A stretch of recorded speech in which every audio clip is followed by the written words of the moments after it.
Hi, I'm Seamless, and today is Friday, which means it's time for a new How to Base. I'm going to make an effort to remember to play the sound in the beginning of the videos so people don't have to look for it to know if the video is worth their time. So this one, this is actually a one that I did during the 20K tutorial videos. It was it first popped up on the Fool track, and then there was another one later that was similar. And I figured I should probably make an actual official how to base on this because it's actually it's a very commonly used sound that I hadn't made one for yet. It just didn't never occur to me to do so. And part of the reason is because it didn't occur to me to do this the way that it's done. I'm actually going to make one from scratch because it's pretty simple. So I'm using Citrus, but fortunately, the simple nature of what I'm going to do makes it easy to port over into FM8. I'm not doing a lot of complicated things that are only Citrus unique things, like messing with the oscillator tab or waveform morphing or any of that, which are all really cool things and really nice for complicated FM sounds, but they're not necessary for this particular one. So we start off, we get ourselves a sine wave at our base note. So the note that we want to have, that's the one that we're going to have. The note that we put, it's going to be football. But anyway, operator 1 is the one that's automatically output, so we're going to do that. But we're actually going to take the output and put it into filter 1. And we're going to go into filter 1, and we're going to turn the filter off. And then on the filter 1, we're going to go output like that. So this is the way that the matrix routing works in Citrus. It's actually kind of cool. You can do it with the built-in filters. There's 3 of them, as you see. And it's actually, there's various other built-in effects and stuff like that you can route in cool ways that I typically don't do for the FM stuff because FM routing is very tricky with effects. So, still just a sine wave. So we're gonna FM it with operator 2. I like going negative just because it's the direction my hand likes to go in. We'll talk about the ramifications of negative polarity versus positive polarity when we made the final sound. So if this is FM8, what you would do here is FM operator F, the default output one, with another operator. It's like E. That's what it sounds like. But we actually want to change operator 2, the first FM operator, into a triangle. So you go to FM8 and say, I want a triangle wave. In Citrus, now we're going to set up the first modulation. The way this works in Citrus is that we have various parameters that we can then use modifiers for. So like volume is a parameter. We can have an envelope that we can make very direct changes to, which is off right now, which is why it's not going to affect it. LFO, key mapping, velocity mapping, and then the modifiers, which are the 2 knobs up in front. And this is the primary method by which I like to automate FM in Citrus. FM8 is not this easy. Just pretty much refer to my video How to Base 50 for more FM8 stuff. I'm just going to stop talking about parallels. But this is a pretty easy one to translate over. The one that I did in FM50, How to Base 50, is actually very complicated compared to what I'm doing now. So yes, so we're gonna go to 1, and then the mod tab. What this parameter signifies is the overall modulation input into this operator. And right now there's only one operator going in there, and so this actually would be identical to as if we controlled the volume of operator 2, because the overall FM input of an operator is determined by the volume of the modulating operator. That's how this works. So I'm gonna go to the mod parameter, and then make a move on modifier X. So now X controls FM. So I turned off smooth because I want the actual automation to be pretty one-to-one. Now I'm going to make straight line automation right here. I'm going to basically do what I did the first time.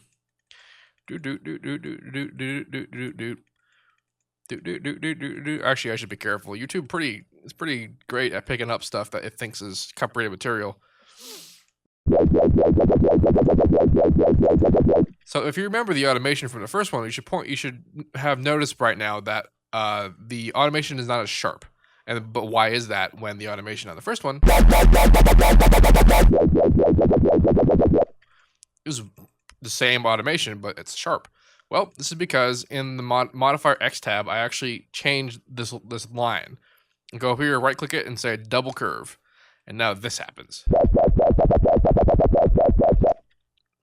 Now, if you don't want to do that, you can actually control this manually by doing the same thing in the animation. You can go to each point and say double curve, and then you can do the same basic idea.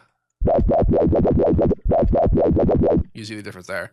However, since I know that this sound is pretty much always going to be that kind of automation, and then usually when I hear this sound used in songs, it's that kind of automation anyway. It's very sharp on-off, and this is actually to because if you notice, if you do small FM motion with automation, like for example, I'll show you.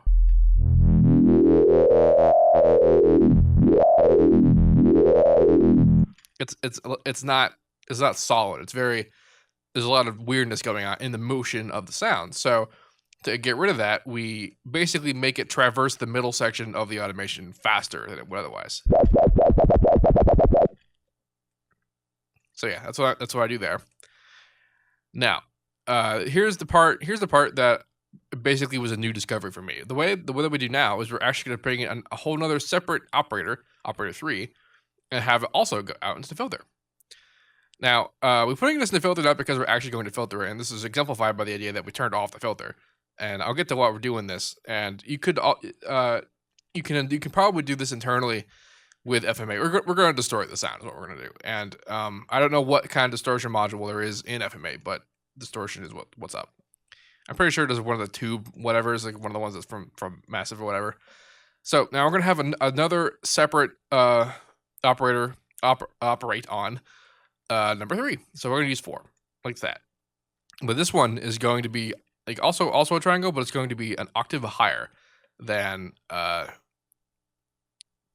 the first modulating operator. And now we also have to change the mod input for operator 3. We're going to make the same.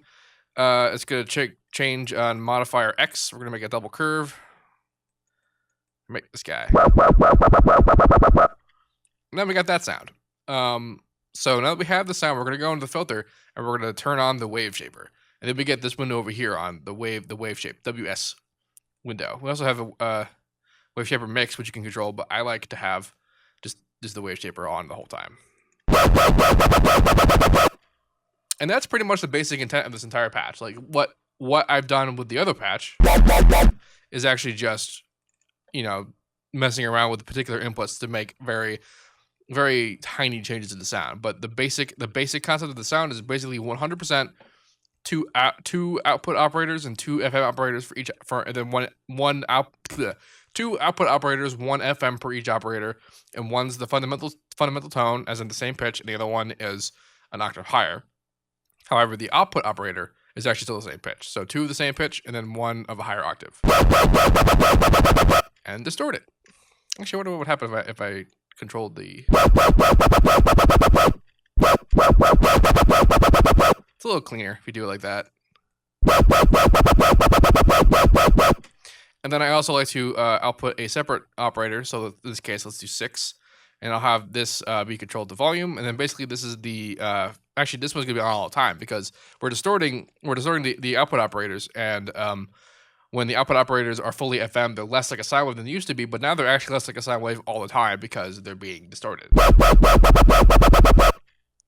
Of course, although in this particular patch, we are bringing the wave shaping back down a bit as it approaches 0 FM. So that means that the sine wave is returning. So we actually want to go back in here, the volume, and automate it so that it's only audible. The sine reinforcement is only audible at maximum FM, which is when the original sound is less like a sine wave.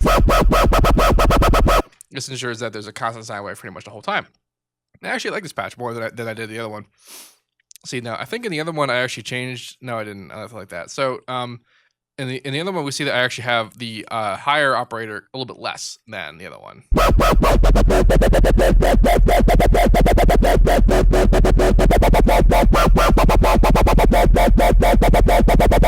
That's about where I was the first time. And then I also did a little bit of EQ.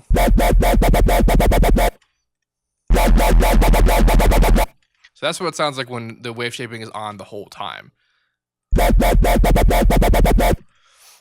And the way this one is working is that we're basically automating the distortion to turn off as the FM decreases to 0. So when it's at lowest end, it's becoming more like its original sine wave.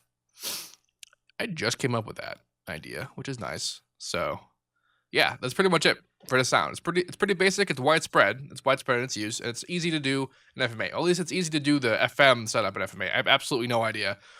I've just never gotten my head around properly automating oscillators. But remember what I said earlier about how the FM amount of a sound is controlled by the volume of the modulating operator. So when you want to automate FM on any plugin, any FM plugin at all, you're automating the volume of the modulating operator.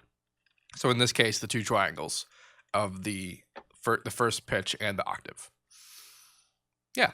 So cool. If you have any questions, let me know. I'll put up these two patches.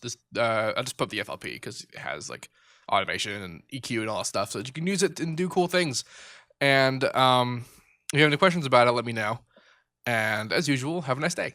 Oh, also, I'm streaming tomorrow. It's tomorrow Saturday, which means that it's time for the weekly live stream, which I do every Saturday at 6 p.m. EST -5 GMT. Also, I want to point out that I am officially making my name seamless. I'm actually seamless now. And this means that I've changed a number of URLs to my stuff. So the SoundCloud's different, the Facebook's different, the Twitter's different. YouTube is still the same because I don't actually know if I can change my YouTube URL. It doesn't appear to be an option. But I'll talk to some people about that to see if I can change it to being just seamless or seamless official, something like that, the usual kinds. I'm going to make an announcement video about that soon, but just letting you know that that's the thing. The new links are all in the description, so you can check that out along with the patch and FLP for all this stuff. Yeah, if you have any questions about that, let me know. And as usual, have a nice day. It was my birthday yesterday.